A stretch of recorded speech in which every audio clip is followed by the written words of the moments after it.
Net worth, the number that you think defines your life. Now think about it, when you were a kid, did you spend away all the money that your parents have given you, or did you save up a portion that can help you roll on and build your wealth today? In this series, I'll review my net worth and share my wealth building journey from the age that I started receiving money, and maybe you could take some pointers or two to teach your kids about financial education from a young age. Also, if you came here from my future videos, then this is the right place to start following my journey.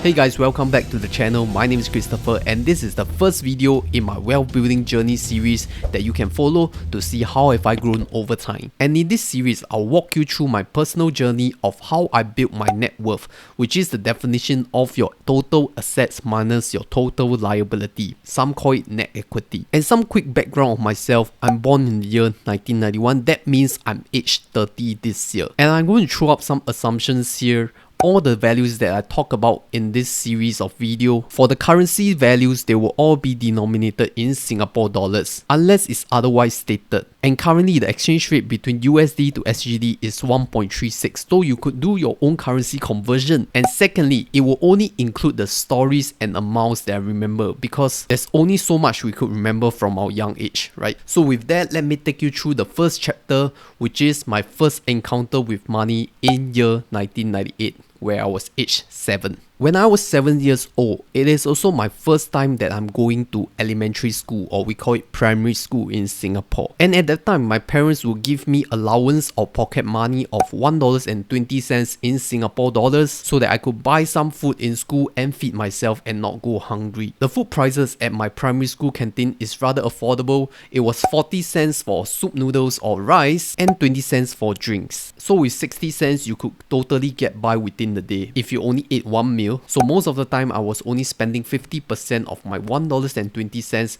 which means I have 50% saved with 60 cents. As I grew up 1 year later to 8 years old, I actually cut off my drink spending because I felt that they weren't too healthy, and at some other times I may not even spend a single cent if I'm not hungry for that day. So this kind of spending pattern continued till I was 9 years old, which is year 2000. So that means for 3 years I have a consistent spending pattern of this level. And maybe let me pull out some calculations here. So the estimated amount saved will be $3.50 per week, because 60 cents multiplied by 5 give you $3, and some of the days I don't eat, right? So that's the additional 50 cents. So we use that $3.50 multiplied by 52 weeks and multiplied by 3 years, and that will give us a total of 546 Singapore dollars for the first 3 years of my school life. Before I continue, let me share a side story about this phase of life. During every phase of life, I will share an interesting side story so it can help spice up the conversation. And this time, my side story at 8 years old is achieving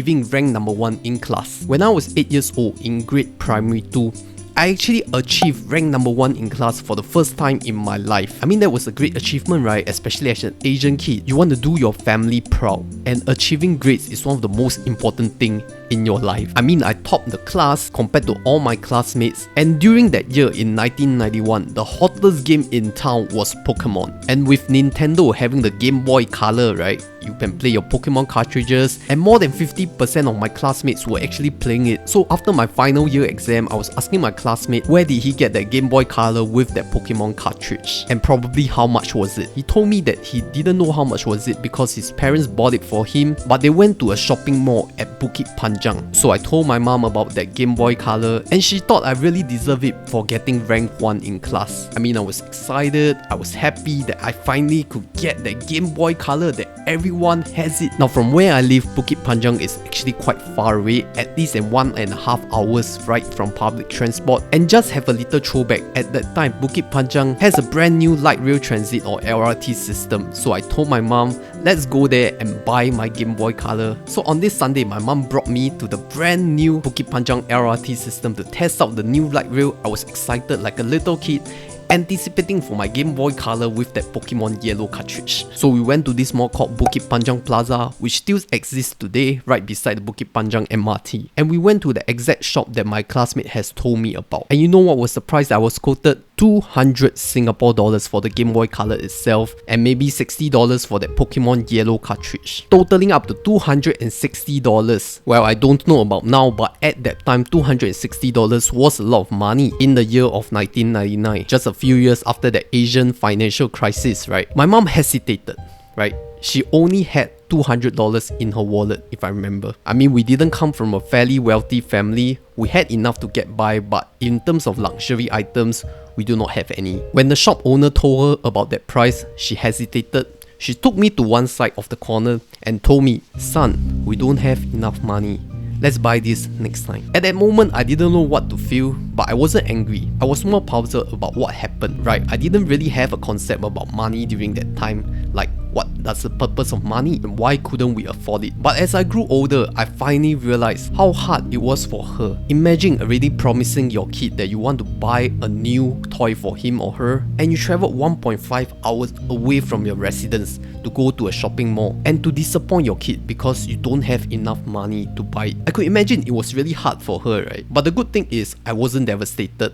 I was more of curious, but maybe to you it's quite a sad story, but that made me learn something. The learning point is money does not come easy. $260 may seem like a small sum to you, but to other families, especially if they are not earning much, it may be their entire monthly expenses, and that's when I really started to grow and have that frugal and money mindset that I have now. So I hope you enjoyed that story, and let me go on to part 2, which is I got a pay raise of 25%. Previously we were talking about year 2000 when I was in grade primary 3, and now we are starting a new year in 2001 where I was 10 years old and in grade primary 4. My pocket money allowance has increased slightly by 25% from $1.20 to $1.50 Singapore dollars a day. The food at my school canteen has not inflated at all, still remains at 40 cents for noodles or rice or 20 cents for drinks, and also 20 cents for fruits, which become my other kind of food source. Most of the time I will only eat fruits for a short day and maybe add a full meal if I had a full day at school. So most of the time I was only spending at most 50 cents in school per day, which means I only spend 33% of my income,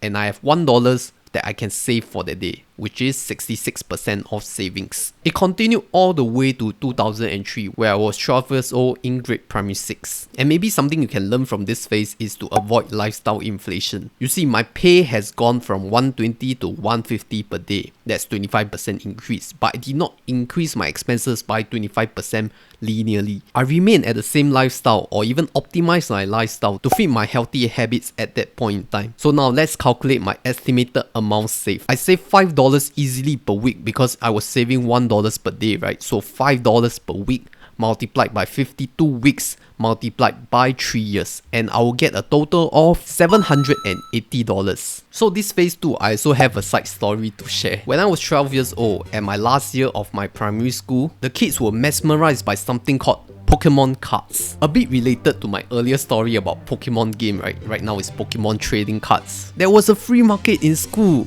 Those kids would buy Pokemon trading card booster packs and they would sell off their rare cards to other kids who want it more. Especially if you have a super rare Pokemon, you could sell it for above $10, and $10 was a lot to a primary school kid. So I had this classmate who was not making money because he probably wasn't very good with economics, and he was more of a collector than a trader. So once his hobby has faded for Pokemon trading cards, I proceeded to offer him $3 for the full set of Pokemon cards of 150 Pokemon. Of course, during those times there were fake Pokemon trading cards and there were real Pokemon trading cards, and I opted for the fake trading Pokemon cards. I mean, for $3 it was a steal, right? Even as a collector's hobby, $3 get a full 150 Pokemon. And what I did was I broke up every of the 150 Pokemon and sold it in smaller sets. For example, for this evolution chain of Bulbasaur, Ivysaur and Venusaur, I will sell it as 3 for $2. I easily broke even by the second day because of my trading skills. Of course, not all the 150 Pokemon trading cards were sold, but it was a fun experience and I gained a net profit of 50 Singapore dollars at the age of 12. It was quite fun, right? The learning points here is economics, demand and supply, and maybe a little bit of entrepreneurship skills because you need to learn how to negotiate with your buyers and sellers. So that was quite interesting, making money as a 12 years old. Okay, so if we total up the number of savings that I had from phase 1 and phase 2, here are my total net worth. From age 7 to 9, I saved a total of $546, and for phase 2, age 10 to 12, I saved a total of 780 Singapore dollars. And I also made $50 of net profit from my Pokemon card business, so let's sum them all up and I'll get this number, which is 1,376 Singapore dollars for my phase 1 and 2 between age 7 to age 12, and that will convert to around 1,000 US dollars. Not too bad, right, for a 12 years old having a net worth of $1,000, and that was close to 20 years ago. So question of the day, what was your net worth at 12 years old? I'm interested to find out how many of you have the similar journey like me. So stay tuned to my next video as we advance to middle school if you want to continue hearing my story. My name is Christopher, this is Honey Money SG, steering young adults to financial independence.